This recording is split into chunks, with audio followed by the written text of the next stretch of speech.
This is the exact federal courtroom testimony from the Sean Diddy Combs trial, as reported by Inner City Press. On the 7th day of the trial, the courtroom fell into a stunned silence when Sheila E took the stand. Known to the world as Prince's iconic percussionist and trusted confidant, few anticipated that she would testify. But when she did, it became clear she wasn't just speaking for herself, she was delivering what many believe were the final warnings of a man who knew too much. Sheila E testified that Prince had confided in her years before his unexpected death, expressing deep fears for his safety after uncovering unsettling truths about the inner workings of the entertainment industry. Her statements were not merely speculation, they directly implicated Diddy, echoed Prince's ominous final remarks, and unearthed secrets that had remained buried until now. Her words shook the courtroom and exposed connections that had previously gone unspoken. Though she remained composed, Sheila's testimony was powerful. She told the jury that in the months leading up to his 2016 death, Prince had become increasingly fearful, not of dying, but of being silenced. He was disturbed, Sheila said. He told me, there's more going on in this industry than anyone knows. It's not just about owning your masters. It's about who owns you. According to her, Prince believed the music industry had turned into a place rife with manipulation, exploitation, and coercion. She shared a late-night phone conversation where Prince warned her, "There are people at the top playing God. If I speak too loud, they'll shut me down." He named several individuals, but one name repeatedly came up, Sean Diddy Combs. Prince suspected Diddy of being involved in activities that extended far beyond music and of being protected by powerful forces.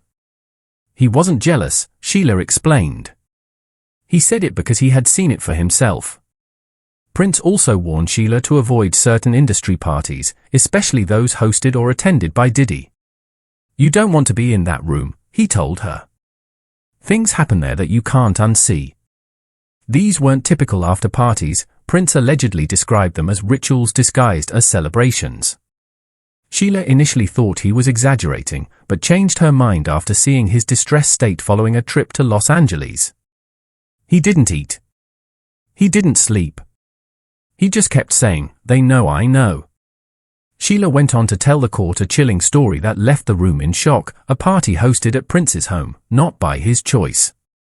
"The first Diddy party I ever witnessed," she said, "was at Prince's house, and he was not happy about it." Around 2006, Diddy reportedly asked to hold a private event at Prince's Paisley Park estate. Under pressure from industry connections, Prince reluctantly agreed. What was supposed to be a professional gathering soon turned into something entirely different.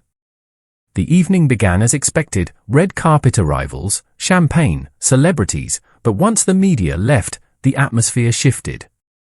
The security team said no phones or personal security were allowed, Sheila recalled. "That's when Prince told me, 'This isn't my party anymore.'"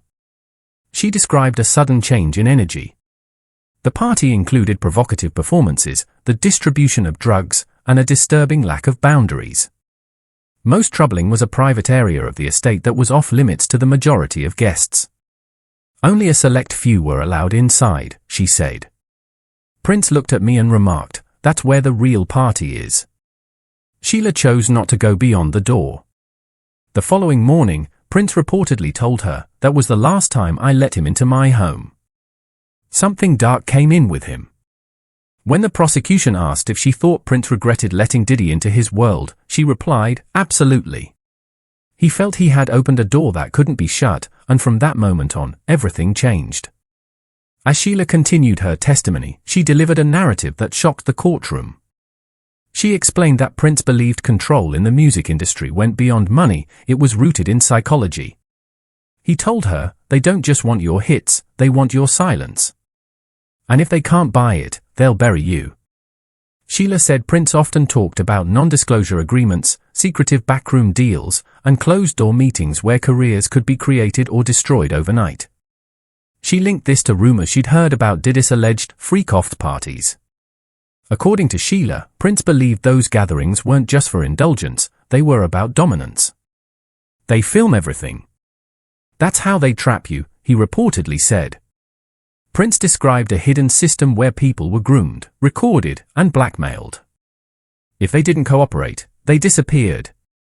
Sheila noted that this was also the period when Prince had launched both a legal and spiritual campaign against Warner Brothers, the same company involved in his contract battles and Diddy's label deal.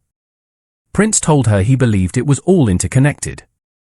The same executives who exploited him were also backing Diddy's rise.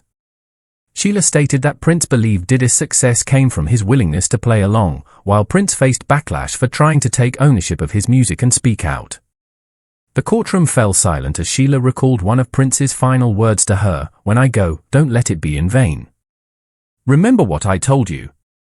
Protect the truth, even if it's ugly." Sheila told the jury that Prince confided in her about a vast surveillance network operating within the music industry. "They record everything, and I mean everything," she quoted him as saying.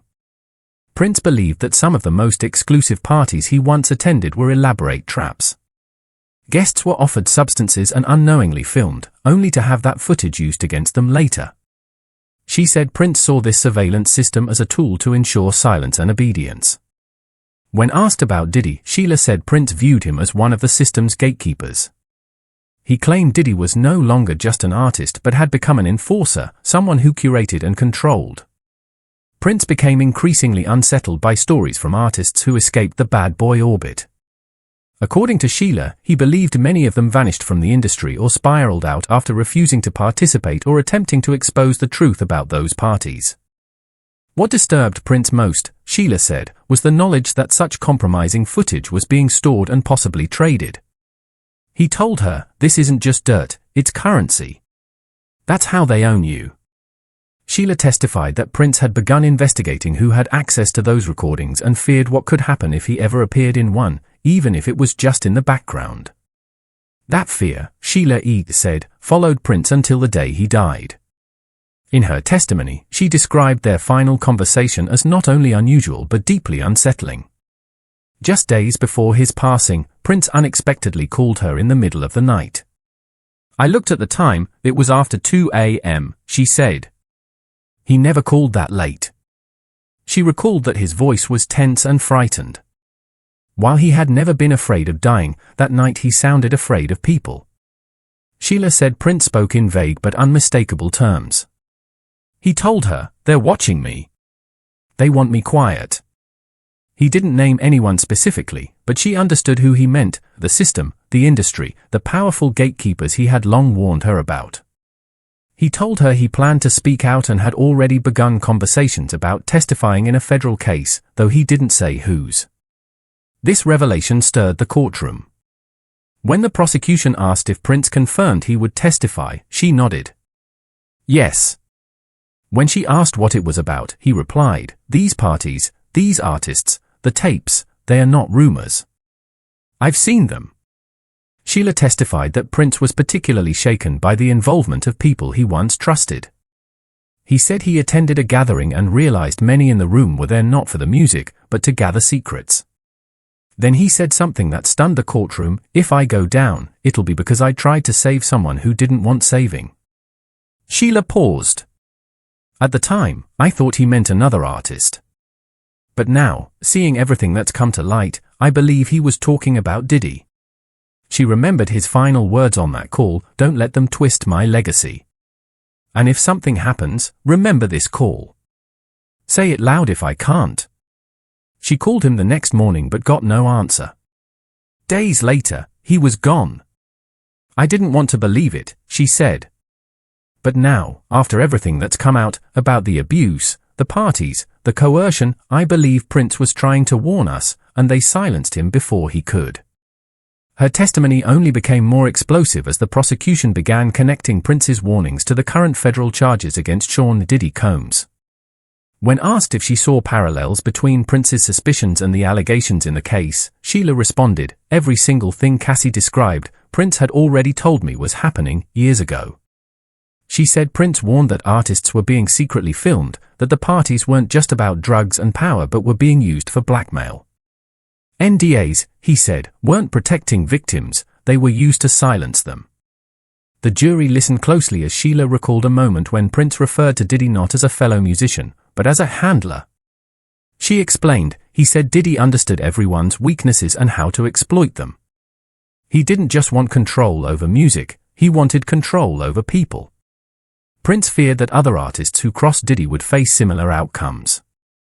Sheila then brought up the sudden declines in the careers of bad boy artists. Prince reportedly told her, Mays, total, day 26, it wasn't just mismanagement. It was punishment.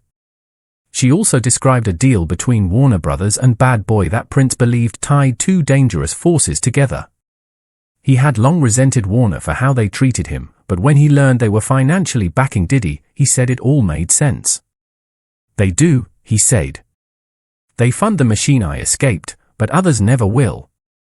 Prosecutors then asked her why Prince hadn't come forward with any of this sooner. Sheila's voice trembled slightly as she explained. He was waiting. He wanted to release the story with evidence, dates, names, contracts. But the week before he was supposed to meet with an investigative team, he died. Suddenly, the silence of nearly a decade took on a whole new meaning. Sheila concluded her testimony with a quote from Prince, "What they do in the dark comes out in the music. Listen closely. You'll hear the pain." Then she turned to the jury and added, "Now you're hearing it in court." The courtroom lights felt sharper as Diddy's lead attorney, a veteran known for dismantling high-profile witnesses, rose for cross-examination. Until that point, Sheila's testimony had been guided by the prosecution, careful, empathetic, and respectful of Prince's memory. The defense chose a confrontational approach, challenging her credibility, questioning her motives, and complicating the timeline. They first focused on a 5-year stretch during which Sheila and Prince had reportedly lost contact, citing magazine interviews where both suggested the other had moved on. "Moved," the attorney said pointedly. "Isn't it true you and Prince were estranged for nearly 5 years? That you published a memoir which he believed violated his privacy, causing a rift?" Sheila answered confidently. "We disagreed on the tone of the book. But we reconnected. I have phone logs, flight records, and handwritten notes from him dated January through April 2016. The prosecution quickly submitted the materials into evidence, forcing the defense to shift strategy. Next, the attorney raised the issue of money. Noting that Prince's estate remains tied up in legal battles, he asked if Sheila was trying to secure a better position as a beneficiary by involving herself in a public trial. A wave of murmurs rippled through the courtroom. Sheila paused, made eye contact with the jury, and said, "Prince and I settled our creative issues in 2015. He asked me to protect the truth, not chase money. This testimony puts my tour income and relationships at risk. I'm here because he asked me to be." The defense pressed on, shifting to specifics. Had Sheila ever personally seen Diddy record blackmail tapes? Had she viewed contracts connecting Warner executives to coercive NDAs? She acknowledged she had not, but reminded the jury that her role wasn't to provide physical evidence, it was to relay Prince's warnings. "If it's documents you want," she said, "check the label archives. Prince told me exactly where to look." The prosecution immediately picked up on that and pledged to subpoena additional corporate records. Tension spiked when the defense questioned Sheila's memory of Prince's final voicemail. They played the 27-second message in which Prince's faint voice said, "We aren't safe. Watch the tapes." The attorney proposed that the message might have referred to prescription drug issues, not a broader conspiracy. Sheila's response was chilling, "You can twist his words, but you can't twist the pattern." Broken artists. Hidden footage. Silence, sold. The cross-examination lasted nearly 2 hours. Sheila remained composed throughout, though the courtroom's mood grew heavier. Jurors took notes frantically, and one even asked for a tissue during a sidebar, evidence that her words had struck a deep emotional chord. Diddy's legal team remained stone-faced. While their questioning had dented Sheila's image, it hadn't destroyed it. In fact, their tactics may have unintentionally highlighted a deeper concern. If the documents Sheila referenced are real, they could not only change the outcome of the case but shake the foundations of the music industry. When court resumed after lunch, prosecutors struck back with a carefully planned release of evidence, records they said Prince had meant to reveal before his death. The first item was a sealed envelope from Prince's personal attorney, opened in private and then summarized for the jury. Inside the envelope were photocopies of 3 non-disclosure agreements. One was signed by a female vocalist who described being coerced into a private performance at a 2010 Hamptons party allegedly tied to Diddy's team. Another, signed by a male session guitarist, referenced compromising footage filmed in Miami. The third, though unsigned, was prepared for an emerging rapper and outlined hush money conditions in case he refused to make specific appearances. According to a cover memo from an attorney, Prince had received these documents from a reliable whistleblower within a major record label. Prosecutors then played an audio recording found on a backup drive from Paisley Park. In it, Prince rehearsed an interview that never aired. He remarked that while it might be called networking, it was actually exploitation. He warned that young artists showed up expecting a party but left burdened by a silence they owed. The courtroom grew still as jurors leaned in, recognizing the same voice and tone Sheila had described. A financial analyst followed, taking the stand to trace money trails that Prince's team had uncovered. They detailed how shell companies funneled appearance payments to 2 boutique security firms staffed with ex-military contractors. These firms were linked to private events on the same dates as Cass's alleged freak-offs and incidents mentioned in the NDAs. The analyst pointed out that invoices used euphemisms like venue lighting and VIP liaison, matching the terminology Cassie claimed Diddy used to mask escort expenses. Next, prosecutors introduced hotel keycard metadata obtained from a luxury hotel chain's archives. The log showed Prince's digital passcode had been remotely reissued at 3 a.m. on the night before his emergency plane landing, the exact hour Sheila said he told her, "They're outside my door." Prosecutors argued that this reissue suggested unauthorized access, lending credibility to Sheila's claim that Prince felt he was being watched or followed. Taken alone, each piece of evidence was circumstantial. But together, they formed a compelling narrative, NDAs echoing Cass's story, money trails hiding illicit spending, Prince's own words hinting at anticipated blackmail, and metadata suggesting surveillance. Even traditionally skeptical legal analysts murmured in agreement. The prosecution had achieved something extraordinary, giving weight to the suspicions of a legendary artist no longer alive to testify. "We might be seeing the first posthumous whistleblower," one analyst remarked on a live stream after prosecutors concluded for the day. The final image shown to the jury was Prince's handwritten message to Sheila, "Your silence won't protect you." It lingered on the courtroom screen as the judge adjourned.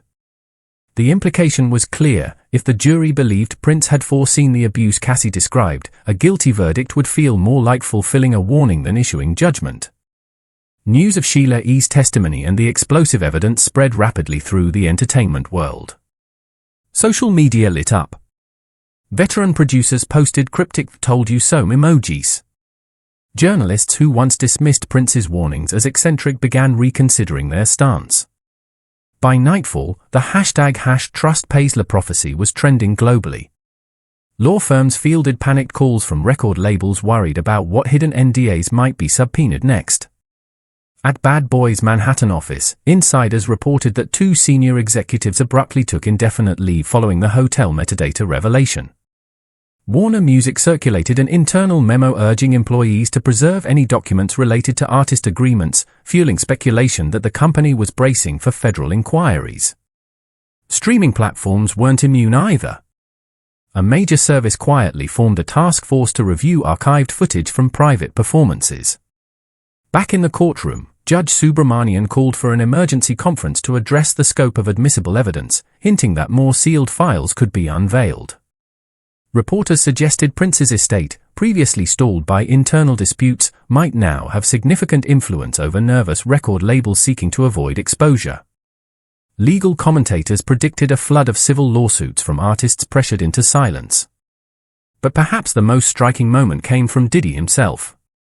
For the first time since the trial's start, observers noted he avoided eye contact with the courtroom gallery, instead focusing intently on the grain of the defense table's wood.